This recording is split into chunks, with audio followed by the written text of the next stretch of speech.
Brain easy channel. और आज हम खिलजी डायनेस्टी के बारे में पढ़ेंगे, जिसका टाइम पीरियड रहा है 1290 से 1320 तक। ठीक है। लास्ट लेक्चर में हमने क्यूमर्स को पढ़ा था, जो गुलाम वंश का अंतिम शासक था, जिसकी हत्या किसने करवा दी थी? जलालुद्दीन खिलजी ने। तो ये सब हम देख चुके थे। अब हम खिलजी वंश को पढ़ने वाले हैं। आपको ये बात नहीं पता होगी कि यहीं से खिलजी क्रांति शुरू होती है।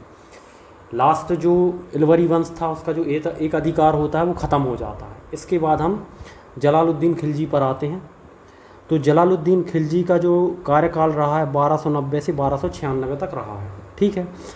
ये खिलजी डायनेस्टी के संस्थापक माने जाते हैं। राजधानी इन्होंने किलोखरी को बनाया। ठीक है। क्योंकि इन्होंने बलबन के सिंहासन पर बैठने से इनकार कर दिया और कैकुबाद द्वारा दिल्ली में अपूर्ण रूप से बनवाए गए किलोखरी के महल में इनने राज्याभिषेक कर किलोखरी को राजधानी बनाया। ठीक है।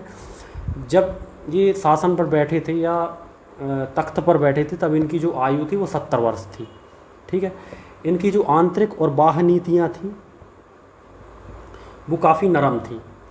आंतरिक नीति हम कह सकते हैं, जो भी बलबन के परिवार के लोग थे, जो सदस्य थे, जो प्रशासन में भूमिका निभा रहे थे, जो प्रशासन में लगे हुए थे, जो पद पर थे, उनको इसने नहीं हटाया। अब बाह्य नीति हम कैसे जान सकते हैं? बाह्य नीति, इसने जितने भी अभियान किए, वहाँ के राज्य को जीता, परंतु वहाँ के राजाओं को उनकी सत्ता सौंप के अपने अधीन कर लिया। ठीक है। तो इसने एक अभियान किया था, रणथंभौर का अभियान। रणथंभौर का अभियान जो हुआ था वो 1291 में हुआ था। ठीक है। रणथंभौर के अभियान में क्या किया था? इसने रणथंभौर को जीत कर और वहाँ के शासक को क्या कर दिया? उनका राज्य लौटा दिया और उनको अपने अधीन कर लिया। इसका कहना था कि मैं मुसलमानों का रक्त नहीं बहाना चाहता। ठीक है। अब इसके टाइम पे एक मंगोल इन्वेजन भी हुआ था, मंगोल आक्रमण हुआ था अबेदुल्ला के नेतृत्व में। कब हुआ था? ये 1292 में हुआ था। ठीक है।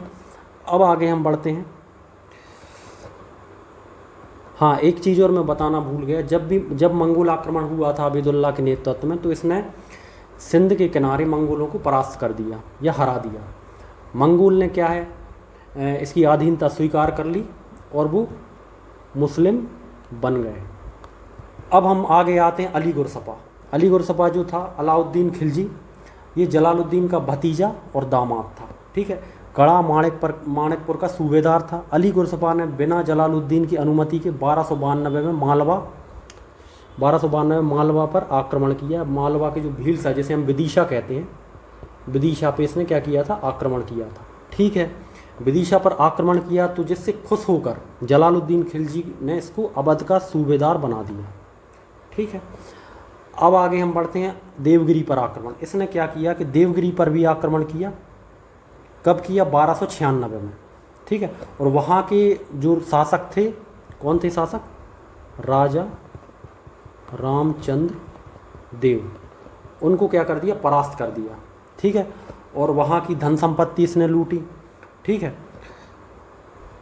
एक चीज़ और आपको बतानी है, ये जो देवगिरी पर आक्रमण किया था इसने जलालुद्दीन की बिना अनुमति के, इससे जलालुद्दीन काफ़ी नाराज़ हो गया। ठीक है। तो इसने क्या किया कि इसने अलाउद्दीन को मिलने के लिए बुलाया। ठीक है। और उसको काफ़ी नाराज़ हुआ उससे, और इसी अकेलेपन का फ़ायदा उठा के क्या किया? अलाउद्दीन ने जलालुद्दीन खिलजी को मार दिया। ठीक है। और फिर खुद ही जाके वो सुल्तान बन गया।